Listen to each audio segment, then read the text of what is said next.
Hi, I'm Beth Ray with MyCounselor.Online, and I'm talking to Josh Spurlock. He's the director for MyCounselor.Online and the author for this really great article, and it's the second part, but it's Affair Recovery Guide Part 2. We discussed Part 1, and what an amazing article that was. You do take it a step further. Obviously, it is Part 2. But for me, when I read this, it basically answers the guts and the question of what constitutes an affair. What are we talking about? Are we talking about just sex, or are we talking about he's been texting this woman over and over again, nothing has happened, or she's been whatever, just what is an affair? Right, and it's not an easy thing to define. I mean, you go to Webster's dictionary and go, what is an affair? You're not going to get very much information that's helpful or useful to you from a relational standpoint. So we really take time to dive into all the different kinds of affair scenarios that we run into as affair recovery counselors. And it's important to think about the different types because they're definitely not all the same in what they mean about the betraying spouse, what they mean about the relationship, what the motivators are that get into them, what it means about for the future of the relationship, and what it means in terms of how you go about addressing or treating or working through the affair. It's all very different depending on what kind of affair that we're dealing with. Well, another thing that I love about it is it takes all the excuses out, which, it's all kind of a slippery slope. What harm is there in emailing somebody other than my spouse and opening up my heart to them and connecting with another individual? What harm is there in that? You talk about pornography in this, and well, I didn't get on a XXX website, so, that should be all right. It was just a Facebook picture that I, couldn't take my eyes off of. I mean, all of these, you take emotional affairs into account. You've got pornography in there, sex addiction. You talk about same-sex infidelity, and you really do break all of those things down into incredibly useful information, not just for defining what it is, but also really being careful and guarding your own heart on where things can lead that at first feel innocent, or you can reason yourself into thinking they're okay, but in all actuality, because these things do progress, right? Yeah. Right, and so typically when people are thinking about affairs, they're thinking about like a sexual affair in that, but really we're wanting to think about infidelity. We want to think about breaches within the relationship. And the context in which this article is written and we're thinking about is within a marriage covenant. A husband and wife married in a committed relationship. They've promised to be faithful to each other sexually and emotionally within their relationship, just each other across the course of a lifetime. And so when in terms of matters of infidelity, it's anything that breaches that, anything that's a break of that marital covenant that they have in the relationship. So that could be a sexual affair, right? Or a physical affair, because we even get into what does sexual mean? What does it mean to be a sexual affair? Does that just mean intercourse, or is that oral sex? Is that sexual touching? Kissing, making out, holding hands? Does that fit into infidelity? And we would say that it does. That's part of a physical infidelity, sexual infidelity. We talk about emotional affairs, which can be confusing to folks. Well, they didn't have sex, or we didn't have sex, and so does that mean that it didn't breach or violate the relationship? And it's definitely not the case. And a lot of wives will communicate and say that that it's even more painful for them, or they think that it's more painful that their spouse is in an emotionally involved relationship with another woman than if he got drunk and had a one-night stand and it was a single indiscretion of some sort, which again sheds light onto the different kinds of even sexual affairs that can take place. That are we talking about a one-night stand where someone had too much to drink and made a mistake, got in a situation that they're remorseful of? Or is it a relationship with a coworker developed over the period of months or years? Is it something that's just started, or is it something that's been hidden and ongoing for years? And that is it.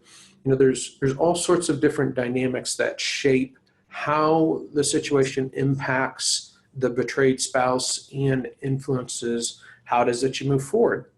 And then there's questions about breaches and infidelity like pornography. How does that fit in here? What if it's not a physical person that my spouse has interacted with?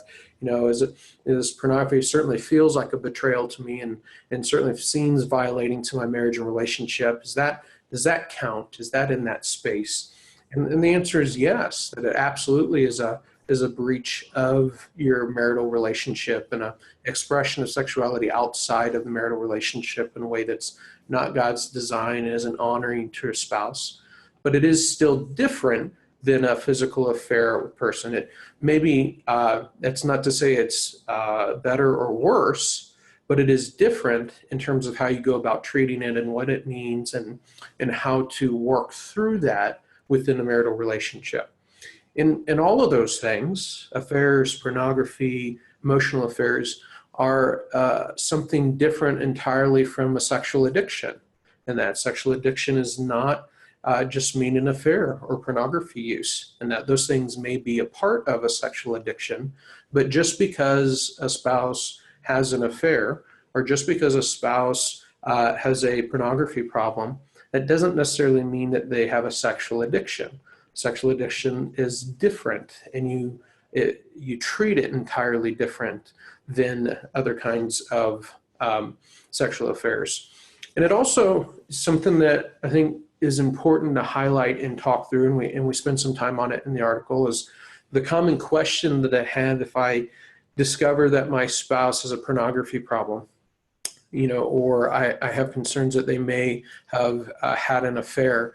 Does that mean that I need to be concerned for my children in that? Does that, does that mean that they're a pervert and that my children are in danger and at risk? And that's not necessarily the case. That pedophilia and pedophilic activity is different than other kinds of affair engagements. And so they can't all just be lumped together.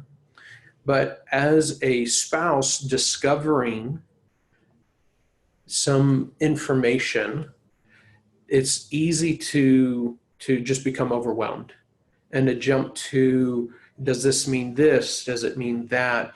What does it mean? And it's not expected that you would know. I mean, how would you know if you haven't walked this out before? There's no way for you to know. And that's really part of the value in connecting with a professional counselor that does marriage work, does affair recovery work. We know how to determine what it is that we're dealing with.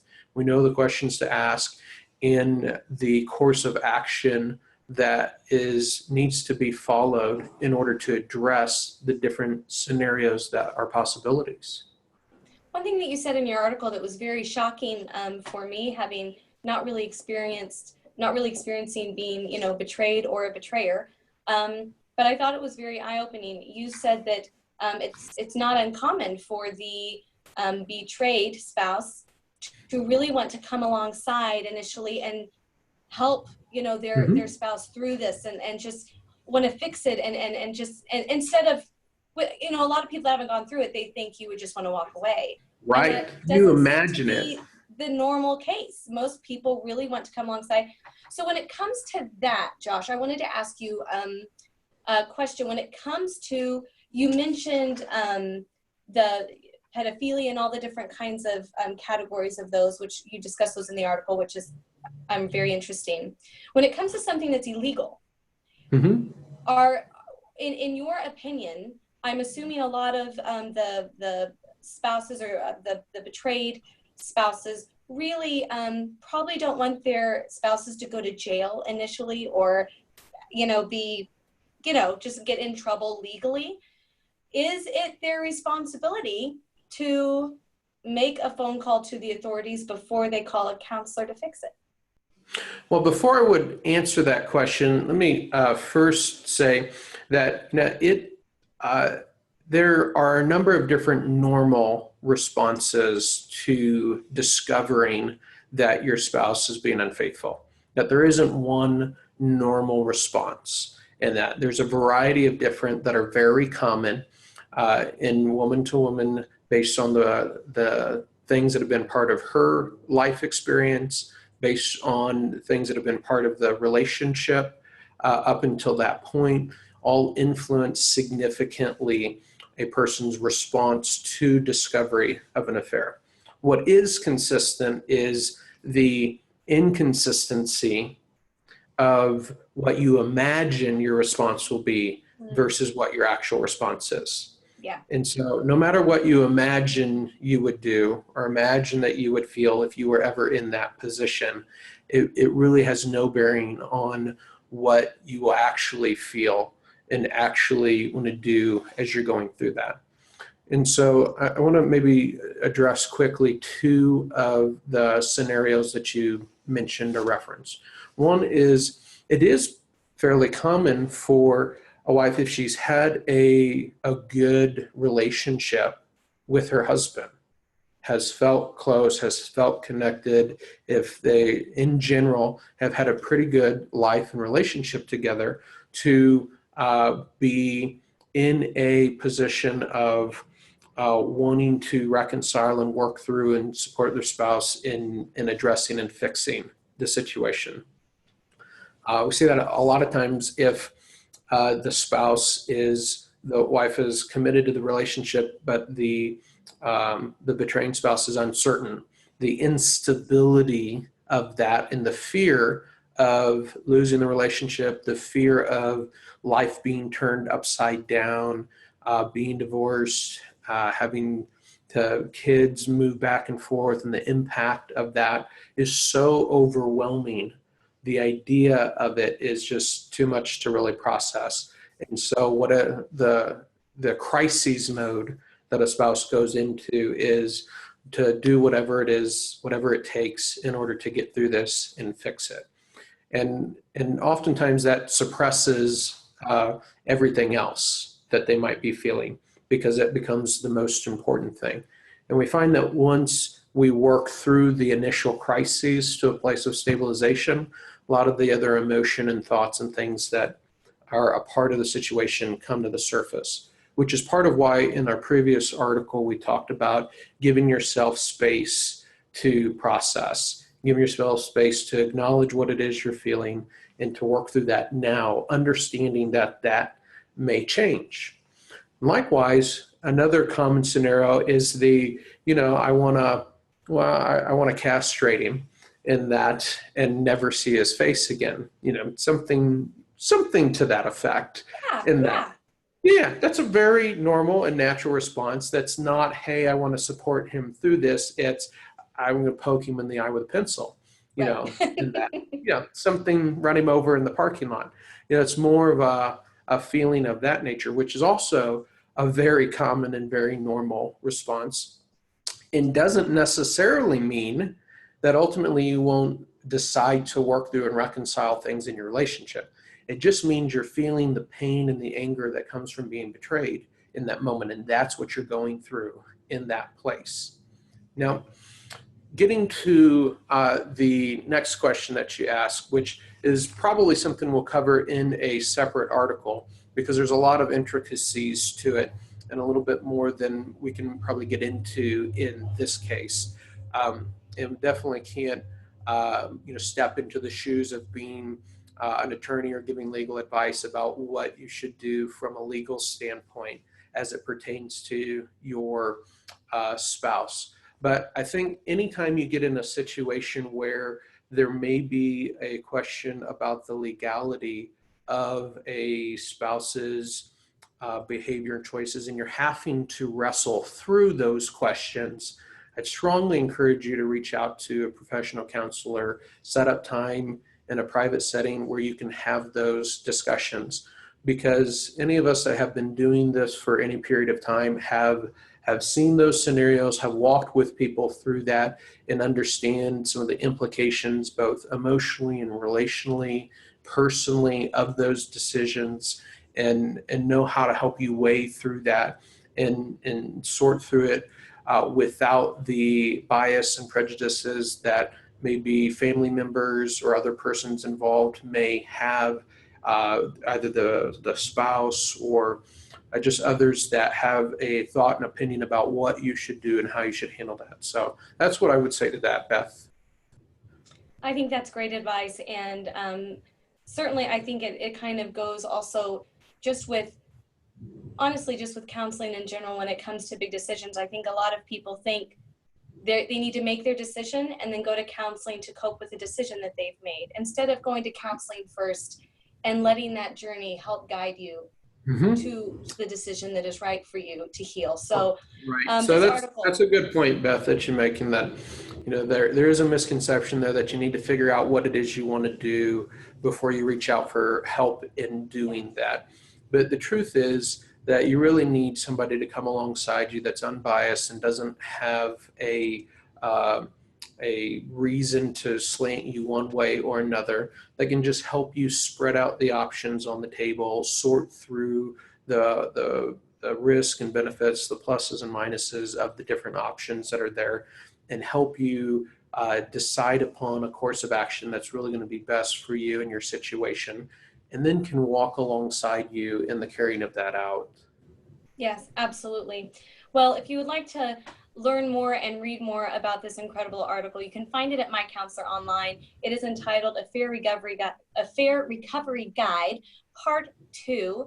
And there's Part 1 on there as well as a ton of other articles and helpful information from other incredible counselors here at My Counselor Online.